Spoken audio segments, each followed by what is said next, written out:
അതിശക്തമായ പ്രളയത്തിൽ വീടുകൾ ഒലിച്ചു പോകുന്ന ദയനീയ ദൃശ്യം. കനത്ത പ്രളയം ഞെട്ടിക്കുന്ന ദൃശ്യങ്ങളാണ്. വിവരങ്ങൾ ഡീറ്റെയിലായി നോക്കാം. കേരളത്തിലെ മഴ സാധ്യതയും അപ്ഡേറ്റുകളെല്ലാം നോക്കാം. എല്ലാ ദിവസവും അപ്ഡേറ്റുകൾക്ക് നിങ്ങൾ ഇതുവരെയും ചാനൽ സബ്സ്ക്രൈബ് ചെയ്തിട്ടില്ലെങ്കിൽ ഇപ്പോൾ തന്നെ സബ്സ്ക്രൈബ് ചെയ്ത് ഓൾ എന്ന ബെൽ ഓപ്ഷൻ കൂടി എനേബിൾ ചെയ്യുക. കൂടുതൽ ആളുകൾക്ക് വിവരങ്ങൾ എത്തിച്ചേരാൻ ആദ്യം ഒന്ന് ലൈക്ക് ചെയ്ത് കാണാൻ ശ്രദ്ധിക്കണം. അടുത്ത 3 മണിക്കൂറിൽ കേരളത്തിലെ പത്തനംതിട്ട, ആലപ്പുഴ, കോട്ടയം, ഇടുക്കി ജില്ലകളിൽ ഒറ്റപ്പെട്ട ഇടങ്ങളിൽ ഇടിമിന്നലോട് കൂടിയ മഴയ്ക്ക് സാധ്യതയെന്നും കാലാവസ്ഥാ വകുപ്പ് അറിയിച്ചിരിക്കുന്നു. ഇടിമിന്നൽ ജാഗ്രതാ നിർദ്ദേശങ്ങളും പുറപ്പെടുവിച്ചിരിക്കുകയാണ്. കേരള, കർണാടക, ലക്ഷദ്വീപ് തീരങ്ങളിൽ മത്സ്യബന്ധനത്തിന് തടസ്സമില്ലെന്നും കേന്ദ്ര കാലാവസ്ഥാ വകുപ്പ് അറിയിച്ചിട്ടുണ്ട്. വെനസ്വേലയിൽ ഉണ്ടായ അതിതീവ്ര മഴയുടെയും പ്രളയത്തിന്റെയും ദൃശ്യങ്ങളാണ് നിങ്ങൾ കാണുന്നത്.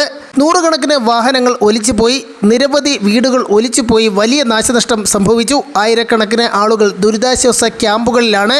കനത്ത മഴ ദുരിതാശ്വാസ പ്രവർത്തനങ്ങൾക്ക് തടസ്സമാകുന്നുണ്ട്. ഇവരെയും ഞെട്ടിക്കുന്ന കനത്ത പ്രളയത്തിന്റെ തന്നെ ദൃശ്യങ്ങളാണ് പുറത്തു വന്നിട്ടുള്ളത്.